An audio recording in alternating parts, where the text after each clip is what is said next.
For this backwards yarn over bind off, this sample is using a 2x2 rib. You can do this for any ribbing, and if you want to see a video of it being done for a 1x1 rib, I'll link to that video below.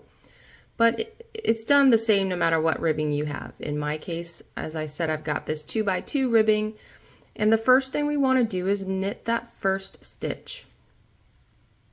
Now, when you're doing regular knitting and your next stitch is a knit stitch, a yarn over, you would do the yarn over by swinging the yarn to the front of the needle and then over the needle to the back. That's how you would do a regular yarn over when the next stitch on your needle is a knit stitch. In our case, we want to do a backwards yarn over, and all that means is to swing the yarn in the opposite direction. So I'm going to come over the top of the needle, wrap it around, and bring the yarn to the back, but I'm going to go under my right hand needle. And I'm going to knit that next stitch.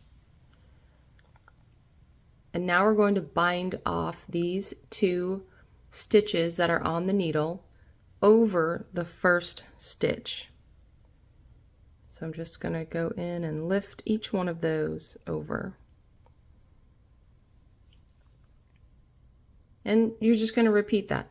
We're going to swing the yarn around the needle, coming forward, right? Because you're coming towards yourself, around the needle, and knit the next stitch. It doesn't matter what ribbing you have, and this next stitch on my 2x2 rib was a purl stitch. That's fine. We're going to treat it the same way, and then we're going to bind off by lifting the two stitches over that first stitch. Wrap around, knit, and bind off.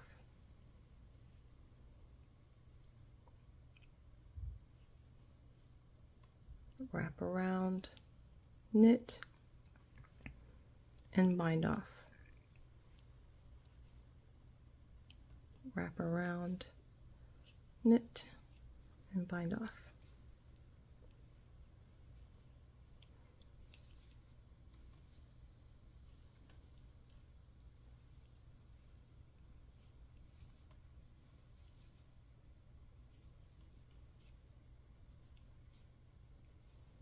Let me do one more and then I'll show you how stretchy this is for a 2x2 rib.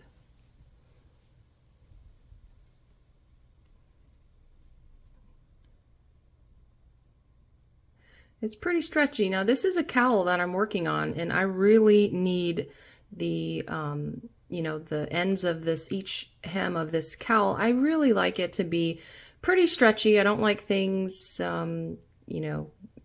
feeling tight around, trying to get over my head. So I really like this backwards yarn over bind off for cuffs or anything, anywhere that I need a really stretchy edge.